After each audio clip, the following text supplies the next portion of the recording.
Alrighty, sorry for the abrupt cut last time, but really out of my control.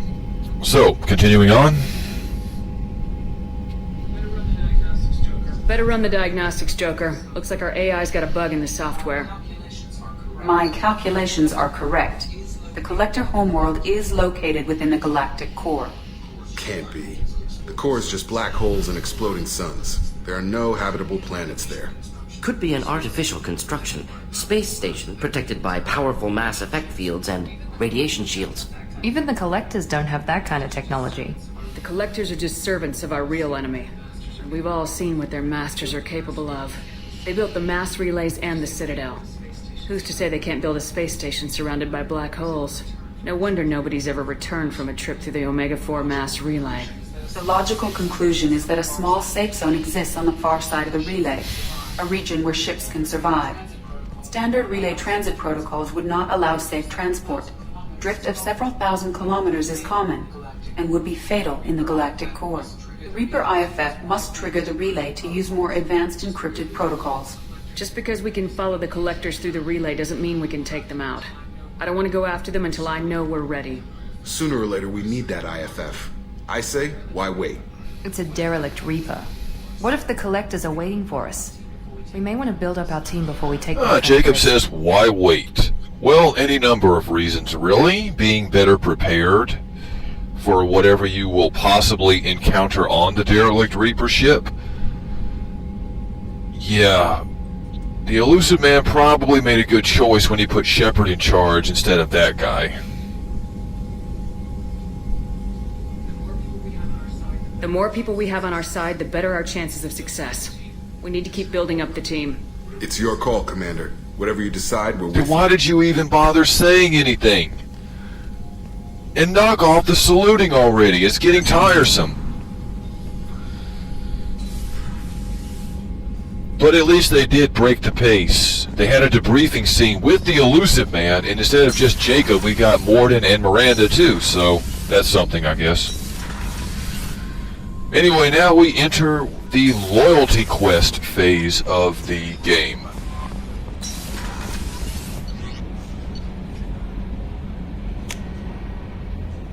You can actually go directly to the derelict Reaper ship right now, but there are good reasons to have all your loyalty quests for your teammates done first, because some stuff happens, and depending on how much you care about certain characters, it may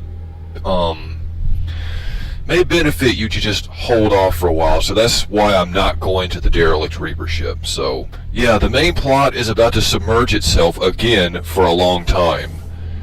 Big shocker, huh? We're gonna deal with Samara's loyalty quest first, so let's go talk to her. I am glad you came. I must ask for your help. That is not easy for me. What do you need? When we met on Ilium, I told you about a very dangerous person I was pursuing. Using the information you obtained, I have located her. She's been going by the name Morinth. I would like to apprehend her before she disappears again. Tell me about her. She is an Ardot Yakshi. It is a term from a dead Asari dialect. It means demon of the night winds, but that is mythology. She is simply a very dangerous woman who kills without mercy. You're dangerous too. As are you. But she is different. Morinth suffers a rare genetic disorder. When she mates with you, there is no gentle melding of nervous systems. She overpowers yours, burns it out, hemorrhages your brain. You end up a mindless shell, and soon after, you are dead. Isn't she only deadly to the people she mates with? Each time she kills, she becomes stronger, smarter, and faster. And she's been doing this for 400 years. She confuses her victims, twists their feelings. They will do anything for her. So, favor. after every time she does this, she becomes stronger, faster, and smarter? So, it's essentially like a quickening for an immortal in Highlander, more or less. Huh. Interesting. If we have time, we'll deal with it. There is one thing more. This creature, this monster. She is my daughter. Can't be easy to talk about. My daughter's condition is my fault, and my redemption lies in killing her. Do not pity me. Simply understand my situation. How did all this happen? I spent my youth on the move, adventuring. I killed people, mated with them, or just danced the night away. I learned so much, experienced so much, and then my matron days came. I could finally sit back, bask, and enjoy my family. But in one moment, it was all taken away. Sounds terrible. I sat in a med lab while a nearsighted doctor droned at me, and I learned that nothing was as I thought it would be. I gave up all that I possessed. I own nothing, claim nothing. All my knowledge will die with me. Now my purpose is to destroy my own children. Those moments change you. And I've hundreds of years left to live with that. I say too much. Forgive me. Help me find my long-lost daughter. And kill her. If there's time, maybe we can go to Omega. Well, I have to reiterate, Samara's code sucks.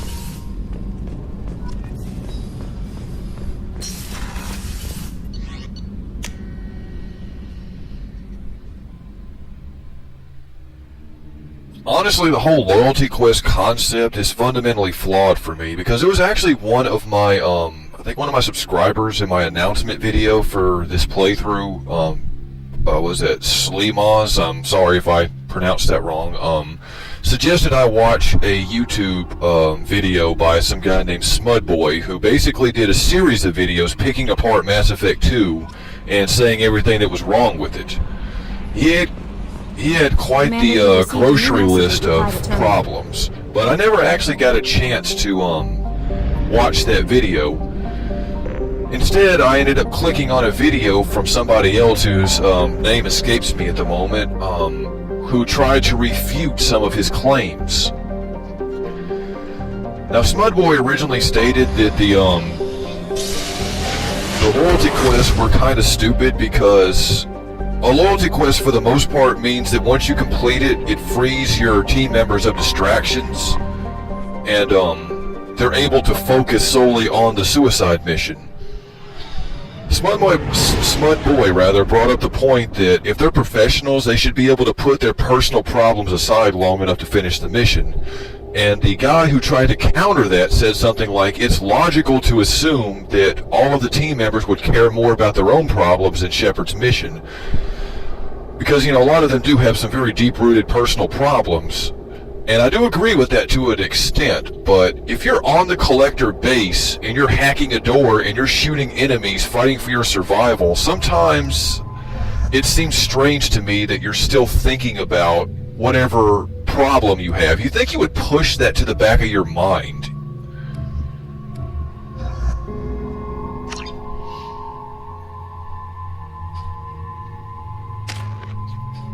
And if you can't do that, I hardly think that you would represent the best the galaxy has to offer, and it seems strange the Elusive Man would recommend people to be recruited that have the tendency to be distracted because of personal problems. They can't be professional and focused on the mission. I really see, you know, very little point in recruiting them.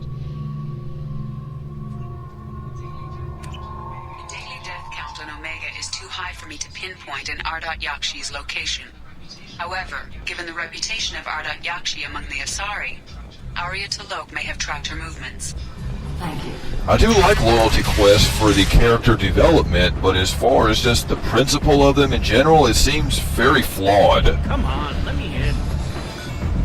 More than anything, it seems very convenient for me that all 12 of your teammates suddenly have problems that come up right before the suicide mission.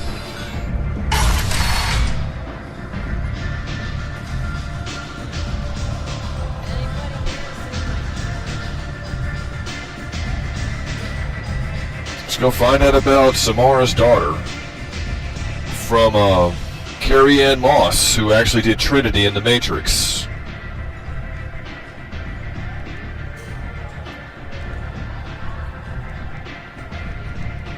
What do you need? An Asari fugitive is hiding out here. She's She's an Ardat Yakshi. We need to find her. I knew it. Nothing leaves a body quite so empty as an Ardat Yakshi does. You haven't taken steps to kill her? Why would I? She hasn't tried to seduce me. Her last victim was a young girl. Pretty thing. Lived in the tenements near here. That's where I start looking. Thanks for the help. Good luck finding her. Better luck catching her. Alright, so we're going to the apartment buildings nearby to find the last, we'll find information about the last victim of Samara's daughter.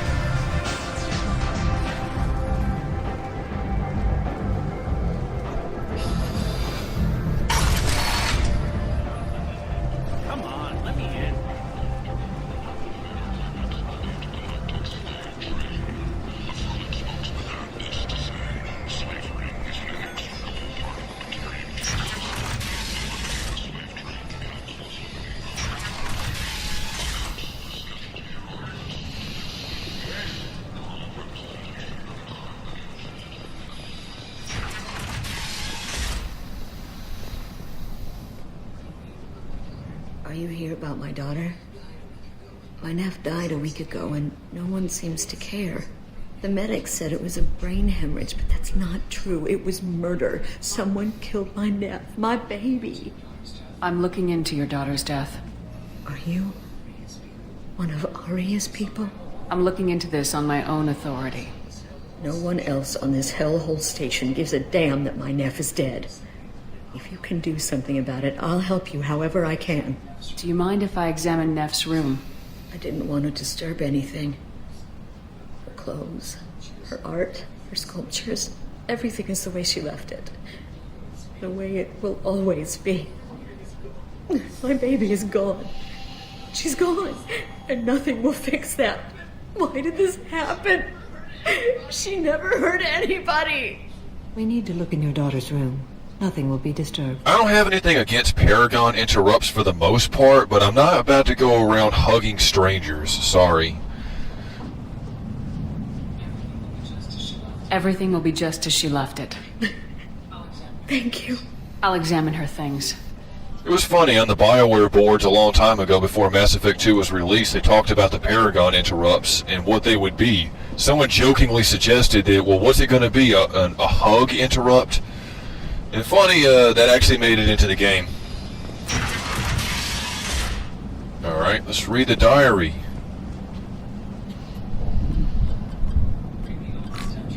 Read the oldest entry. Hey, diary. Cycle 34, orbit 671. There's a lot to talk about. I dropped Jarut's name, and they let me into the VIP room at Afterlife. I was sure everyone was staring at me. Then the most beautiful Asari starts dancing near me. She moves like water, form and volume, but shifting, changing. I'm in a trance. Then I'm dancing with her. Later, we went for Securus, and I'm supposed to see her again tomorrow. Read the middle entry. Cycle 36, orbit 671. Am I a freak? Morinth is a girl like me, and she's definitely not human.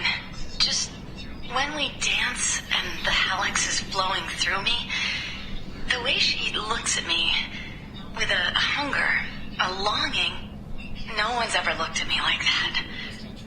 We kissed tonight. Read the newest entry.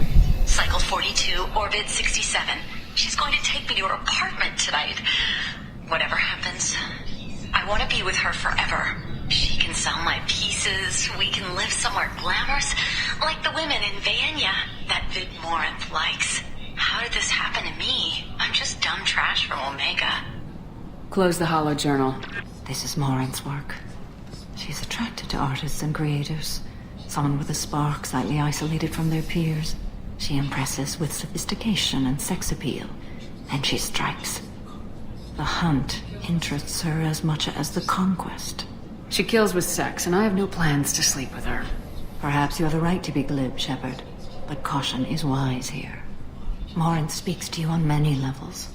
Her body tells yours that she'll bring unimaginable ecstasy. Her scent evokes emotions long hidden. Her eyes promise you things you were always scared to ask of another. Her voice whispers to you after she is done speaking. She sounds like my kind of Asari. You joke, Shepard, but for all your might, you will be in great danger. Storming her den would be a mistake. She will have 100 escape routes planned. She will go to ground and disappear for 50 years or more. This is the closest I've ever been. You sound like you're working your way toward an idea. Afterlife's VIP section seems her preferred hunting ground. You must go there alone and unarmed. Time's wasting. Let's get over there. I agree. Alrighty, and that is about where I'm going to leave off, and I will see you guys in the next part. Alright.